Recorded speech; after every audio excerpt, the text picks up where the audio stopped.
Film की शुरुआत होती है और पहली सीन में हमें एक छोटे लड़के को दिखाया जाता है जो समुद्र में डूब रहा होता है और एक लकड़ी की मदद से पानी में जान बचाने की कोशिश कर रहा होता है। दरअसल वो जिस जहाज पे होता है वो जहाज एक समुद्र के बड़े मॉन्स्टर ने तबाह कर दिया होता है। उसके बाद एक झलक हमें एक बड़े से जॉइंट मॉन्स्टर को भी दिखाया जाता है जिसको देखने से लगता है इसी ने उस जहाज को तबाह किया है। फिर सीन कुछ समय आगे दिखाया जाता है जहाँ एक अनाथ आश्रम दिखाया जाता है जहाँ एक छोटी बच्ची जिसका नाम मेजी होता है वो कुछ बच्चों को एक किताब पढ़कर सुना रही होती है। वो बताती है एक समय ऐसा था जब लोग अंधेरे से बहुत डरते थे। वो बताती है रात के समय समुद्री जानवर समुद्र की पाल पर आ जाते थे और सब कुछ तबाह कर देते थे और समुद्र में भी कोई जहाज सुरक्षित नहीं था। लेकिन शिकारियों की वजह से अब वक्त बदल गया है क्योंकि अब हमारे पास ऐसे बहादुर शिकारी हैं जो उन खतरनाक जानवरों के घर में घुसकर उन्हें ख़त्म कर रहे हैं। और उन शिकारियों के सबसे महान जहाज का नाम है तूफान और उस जहाज के सबसे महान शिकारी का नाम है कैप्टन क्रो। तभी वहाँ पर उस अनाथ आश्रम की केयर टेकर आ जाती है और सबको सोने के लिए बोलती है। फिर अगले सीन में हमें एक बड़ा सा जहाज दिखाई देता है जिसका नाम तूफान है। ये वही जहाज है जिसके बारे में मेजी बता रही थी। उस जहाज पर हम एक शिकारी जिसका नाम जेकब होता है और उस जहाज के कप्तान कैप्टन क्रो को देखते हैं। दरअसल यह एक शिकारियों का जहाज होता है। ये लोग समुद्री मॉन्स्टर का शिकार करते हैं। ऐसा करने से जो यहाँ का राजा होता है वो इन्हें इनाम देता है, इसलिए ये इनका शिकार करते आ रहे हैं। तभी इन्हें वहाँ पर वो मॉन्स्टर दिखाई देता है जिसकी इन्हें काफ़ी समय से तलाश थी। ये समुद्र का सबसे खतरनाक और बड़ा मॉन्स्टर होता है। इसको मारने के लिए ये लोग आगे बढ़ने लगते हैं। ये लोग आगे बढ़ ही रहे होते हैं तभी इन्हें दूसरी तरफ एक उन्हीं के साथ ही शिकारियों का जहाज भी दिखाई देता है। उस जहाज पर एक दूसरे मॉन्स्टर ने हमला कर दिया होता है और उन्हें इनकी मदद की ज़रूरत होती है। इसलिए जेकब कैप्टन क्रो से कहता है कि हमारे कानून के हिसाब से हमें उनकी मदद करनी चाहिए। तब कैप्टन क्रो के सामने दो रास्ते होते हैं, या तो उन शिकारियों की मदद करें जिस पर मॉन्स्टर ने हमला कर दिया है, या फिर उस रेड मॉन्स्टर को ख़त्म करने के लिए आगे बढ़े जिसके लिए ये यहाँ आए हैं। पहले तो कैप्टन क्रो मना कर देता है लेकिन जेकब के समझाने से वो मान जाता है।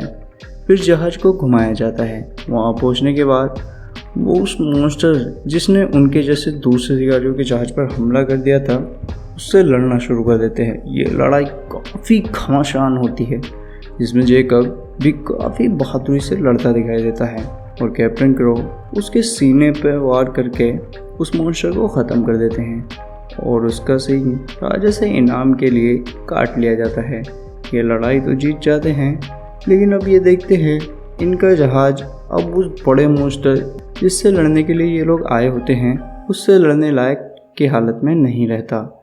अब फैसला लिया जाता है कि मरम्मत के बाद वापस आया जाएगा। फिर ये लोग घर की तरफ मुड़ जाते हैं। घर लौटते समय जहाज का कप्तान जेकब को बताता है कि जेकब जब तुम छोटे थे हमें इसी समुद्र में डूबते हुए मिले थे, जिससे हमें पता चलता है फिल्म की शुरुआत में जो बच्चा दिखाया जाता है जो समुद्र में डूब रहा होता है जिसका जहाज एक बड़े मॉन्स्टर ने तबाह कर दिया होता है वो और कोई नहीं बल्कि जेकब है। कप्तान ये भी कहते हैं जेकब तुम्हारे अंदर हमें एक आग दिखाई देती है, इसे कभी बुझने मत देना। और जिस दिन हमने तुम्हें देखा था उसी दिन हम समझ गए थे कि तूफान का आने वाला कप्तान मिल गया है। जेकब भी पूरे दिल से कहता है कि वो उन्हें कभी निराश नहीं करेगा। फिर वो लोग शहर पहुंच जाते हैं जहाँ सब लोग उनके स्वागत में खड़े होते हैं। शहर पहुंचने के बाद वो लोग जश्न मनाते हैं क्योंकि उन्होंने एक राक्षस को मारा है और उसके बदले राजा उन्हें काफ़ी इनाम देगा। तभी जश्न के दौरान वहाँ मेजी आ जाती है जिसे हमें फिल्म की शुरुआत में दिखाया गया है, जो बच्चों को इन शिकारियों के बारे में एक किताब पढ़कर सुना रही होती है।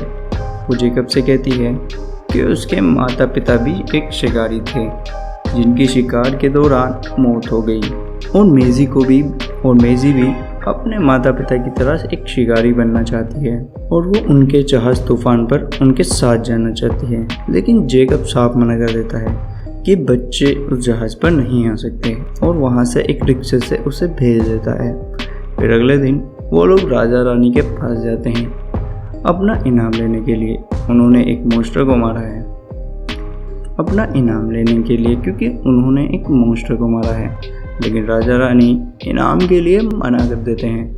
वो कहते हैं उन्होंने अपने साथियों की जान बचाने के लिए उस बड़े वाले मॉन्स्टर को जाने दिया जिसका मरना बहुत ज़रूरी था, जो कि आपके सामने था, क्योंकि उससे जहाज़ों को बहुत खतरा है। इसलिए राजा बताता है कि उन्होंने अब खुद का जहाज़ तैयार किया है जिससे वो राक्षस को ख़त्म करेंगे, जो इस समुद्र का सबसे खतरनाक और बड़ा राक्षस है। राजा कहता है कि अब उन्हें शिकारियों की कोई ज़रूरत नहीं है। कैप्टन क्रो को बहुत गुस्सा आता है और वो राजा को बहुत बुरा भला कहता है, जिससे वहाँ की रानी उन्हें गिरफ्तार करने का हुक्म देती है। लेकिन जेकब बात को संभाल लेता है और वो कहता है कि हम मिलकर दोनों शिकार करेंगे, जो उस राक्षस को ख़त्म करेगा जीत उसी की। राजा मान जाता है और उन्हें जाने देता है और वो लोग जहाज को लेकर निकल जाते हैं। रास्ते में लाल राक्षस को कैसे मारना है उसका प्लान बनाते हैं। रास्ते में उन्हें पता चलता है कि मेजी भी जहाज पर छिपकर उनके साथ आ गई है। जेकब उसको अगले शहर उतरने को कहता है, लेकिन कैप्टन क्रो उसकी बहादुरी देखकर मेजी को जहाज पर रख लेते हैं। थोड़ी देर चलने के बाद उनके सामने वो मॉन्स्टर दिखाई देता है जिसको ख़त्म करने के लिए वो यहाँ आए हैं। सब मिलकर उस पर भाले से हमला करते हैं, लेकिन उस पर उसका कोई खास असर नहीं पड़ता। सब मिलकर उसको रस्सी में फांस लेते हैं, जिसके कारण मॉन्स्टर जहाज को डुबाने लगता है और नाव की हालत खराब होने लगती है। जिससे मेजी को लगता है कि सबकी जान चली जाएगी, इसलिए वो उस रस्सी को काट देती है जिससे मॉन्स्टर को पकड़ा जा सकता था, जिसके कारण सबकी जान तो बच जाती है। लेकिन मेजी और जेकब पानी में गिर जाते हैं। पानी में गिरने के बाद वो देखते हैं कि वो लाल मॉन्स्टर उनके सामने होते हुए भी उन्हें कुछ नहीं किया था। फिर वो ऊपर आ जाते हैं, लेकिन कैप्टन क्रो मेजी से बहुत नाराज़ होता है क्योंकि उसने वो रस्सी काट दी थी जिससे मॉन्स्टर को मारा जा सकता था। तभी वहाँ मॉन्स्टर वापस आ जाता है और मेजी और जेकब को उनकी बोट के साथ निकल जाता है, जिससे वहाँ पे लोग डर जाते हैं। सभी को लगता है कि जेकब और मेजी अब नहीं बचेंगे, लेकिन हम देखते हैं कि मेजी और जेकब मॉन्स्टर के मुंह के अंदर जिंदा होते हैं और वो उसके नाक के ज़रिए बाहर निकल जाते हैं और वो देखते हैं कि वो एक आइलैंड पर आ गए हैं और मॉन्स्टर उनके सामने होते हुए भी उन्हें कुछ नहीं किया था।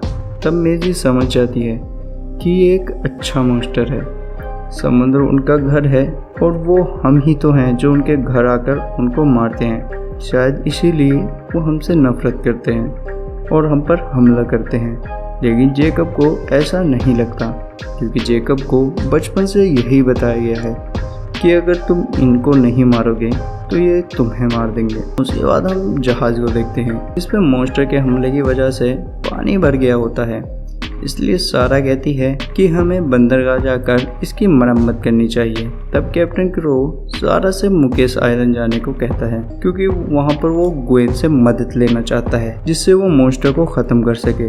लेकिन सारा उससे ऐसा करने से मना करती है, क्योंकि ग्वेन एक बुरी जादूगरनी है, वो कुछ भी बिना फ़ायदे के नहीं करती और उसकी मदद लेना शिकारियों का कानून तोड़ना है। लेकिन कैप्टन क्रो बहुत गुस्सा होता है, क्योंकि कैप्टन क्रो को यही लगता है कि उस मॉन्स्टर ने जेकब को खा लिया है, इसलिए वो किसी की नहीं मानता। अगले दिन हम मेजी को उस आइलैंड पर देखते हैं जहाँ पर एक छोटा सा जानवर उसका खाना चुरा रहा होता है। मेजी उसका पीछा करती है और उसको पकड़ लेती है और उसका नाम ब्लू रखती है। तभी वहाँ जेकब आता है और मेजी को ले जाने लगता है और वो उस जानवर को फेंक देता है। तभी गलती से जेकब का पैर एक जानवर के अंडों पर रखा जाता है, जिससे उन अंडों के बच्चे बाहर आ जाते हैं और वो जेकब के पीछे लग जाते हैं, क्योंकि उन्हें लगता है कि जेकब ही उनकी माँ है। और फिर बच्चों की माँ वहाँ जाती है, लेकिन किसी तरह जेकब और मेजी अपनी जान बचाकर वहाँ से नाव से निकल जाते हैं। तभी वहाँ एक खतरनाक मॉन्स्टर आ जाता है और वो उन पर हमला कर देता है।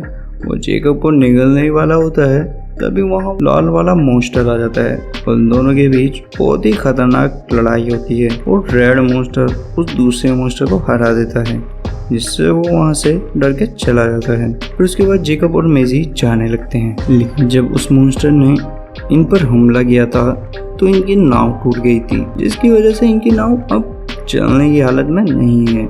तभी मेजी उस लाल वाले मॉन्स्टर, जो कि एक अच्छा मॉन्स्टर है जिसने इन दोनों की जान भी बचाई होती है, उससे मदद मांगती है। इशारों में कहती है कि वो हमें उस दूसरे आइलैंड ले जाए क्योंकि उनकी नाव खराब हो गई है।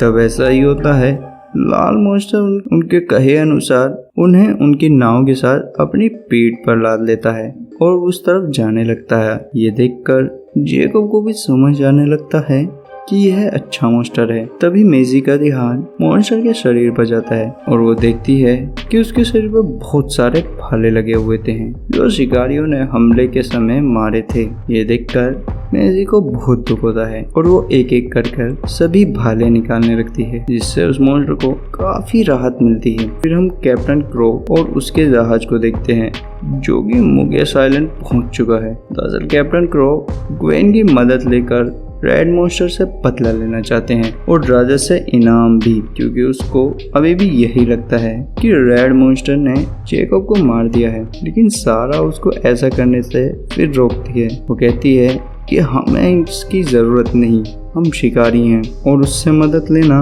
उनका कानून तोड़ना है। लेकिन कैप्टन क्रो उसकी एक नहीं मानता और वो जादूगरनी के पास पहुंच जाता है। वहां पहुंचने के बाद जादूगरनी कहती है कि उसकी मदद तो कर देगी, लेकिन बदले में उसे कुछ चाहिए। वो कहती है कि उसे सब कुछ चाहिए, वो उसके बदले उसकी सारी खुशियाँ छीन लेगी। कैप्टन क्रो मान जाता है। फिर जादूगरनी उसे एक हथियार दिखाती है, जिससे उस लाल मॉन्स्टर, जो कि सबसे खतरनाक मॉन्स्टर है, उसको मारा जा सकता है। फिर हम मेजी और जेकब को देखते हैं। यहाँ जेकब मेजी को वो भाले निकालते देख खुद भी भाले निकालना शुरू कर देता है, जिससे हम समझते हैं कि जेकब भी अब मान चुका है कि यह एक अच्छे मॉन्स्टर हैं। फिर जेकब उस किताब को पढ़ने लगता है, जिसमें लिखा हुआ होता है कि मॉन्स्टर कितने ज्यादा खतरनाक है। लेकिन जेकब देखता है कि उस किताब में उन शहरों के नाम लिखे हुए होते हैं जिन्हें मॉन्स्टर ने तबाह कर दिया है, लेकिन वो शहर तो कभी थे ही नहीं।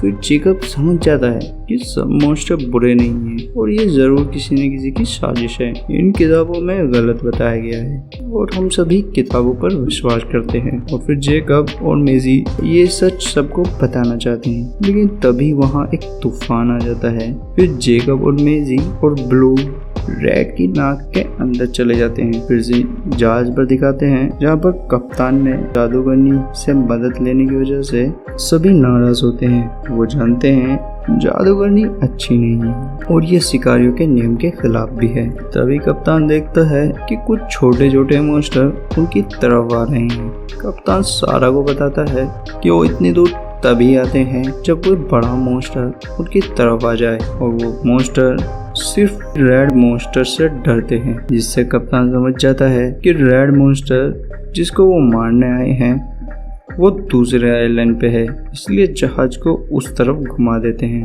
दूसरी तरफ मेजी और जेकब भी मॉन्स्टर के साथ उसी आइलैंड की तरफ पहुंच जाते हैं। जेकब रेड मॉन्स्टर से वादा करता है कि वो अब कभी मॉन्स्टर का शिकार नहीं करेगा, क्योंकि अब उसे एहसास हो चुका है कि मॉन्स्टर बुरे नहीं होते, वो किताबों में गलत लिखा हुआ है। फिर वो ब्लू और मॉन्स्टर को वापस भेजने लगते हैं। रेड मॉन्स्टर जाने ही वाला होता है, तभी उसकी नजर राजा के उस जहाज पर पड़ती है जो राजा ने उस रेड मॉन्स्टर के लिए तैयार किया, जिससे वो उस मॉन्स्टर को खत्म करना चाहता था। तभी एक सोल्जर उसकी तरफ गोली चला देता है, जिससे रेड मॉन्स्टर भड़क जाता है और राजा के उस जहाज पर हमला कर देता है। लेकिन उसको ऐसा करने से रोकने के लिए मेजी उसके पीछे भागती है और भागते समय वो गिर जाती है, उसको चोट लग जाती है। तभी जेकब रेड मॉन्स्टर का गुस्सा शांत करने के लिए उस पर गोली चला देता है, जिसकी वजह से मॉन्स्टर का ध्यान मेजी पर जाता है और वो देखता है कि मेजी को उसकी वजह से चोट आ गई है और वो शांत हो जाता है। तभी हम देखते हैं कैप्टन क्रो भी अपने जहाज के साथ वहां पहुंच चुका है, जो रेड मॉन्स्टर को मारकर उससे बदला लेना चाहता है और फायर से उसको लड़ाई की चेतावनी देता है, जिसकी वजह से मॉन्स्टर उनकी जहाज की तरफ गुस्से से बढ़ता है। कप्तान जादूगरनी के दिए हुए हथियार से रेड मॉन्स्टर की तरफ हमला कर देता है, जिसके लगने से मॉन्स्टर बेहोश हो जाता है और वो मरने लगता है। लेकिन कप्तान ने रानी से वादा किया था, इसलिए वो उस हथियार को निकलवा देता है, उसे मरने से बचा लेता है, क्योंकि कैप्टन चाहता है कि वो उसे राजा के सामने मारे और उसे बेहोश हुए को ले जाने लगता है ताकि वो राजा से इनाम ले सके। तभी मेजी और जेकब भी एक नाव से उनकी तरफ आ जाते हैं, क्योंकि वो मॉन्स्टर को बचाना चाहते हैं, क्योंकि मॉन्स्टर ने उनकी जान बचाई थी।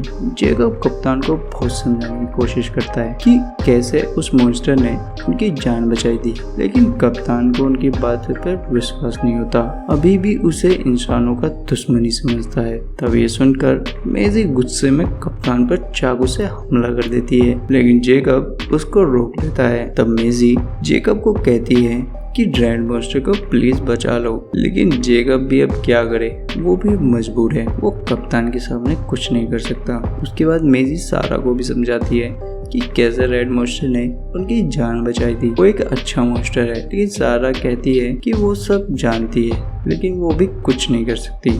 अगले दिन वो सब रेड मॉन्स्टर को लेकर राजा के पास पहुंच जाते हैं, क्योंकि उन्हें राजा से इनाम लेना है। और हम देखते हैं कि ब्लू भी वहां आ जाता है। तभी मेजी उस महल पर वो निशान देखती है। ऐसा ही निशान उसे उस किताब पर मिला था, जिस पर लिखा था कि मॉन्स्टर बुरे होते हैं। इससे मेजी को समझ आ जाता है कि राजा ही इस लड़ाई की वजह है, जिसकी वजह से मॉन्स्टर से सब डरते हैं और शिकारी उनकी जान लेते हैं। फिर मॉन्स्टर को राजा और रानी के सामने लाया जाता है और कप्तान उनके सामने मॉन्स्टर को मारने वाला होता है। तभी जेकब उसको रोक लेता है और कप्तान को ऐसा करने से मना करता है, जिसकी वजह से कप्तान गुस्से में जेकब पर हमला कर देता है और उसे पानी में फेंक देता है। और देखते हैं और मेजी उस रस्सी को काटना शुरू कर देती है जिससे रेड को बांधा हुआ है। तभी हम देखते हैं कि वहाँ सारा आ जाती है, जिसको देखकर मेजी पहले तो डर जाती है, लेकिन सारा भी उसकी मदद करने लगती है, क्योंकि वो भी जानती है कि मॉन्स्टर बुरे नहीं है। उसके बाद रेड को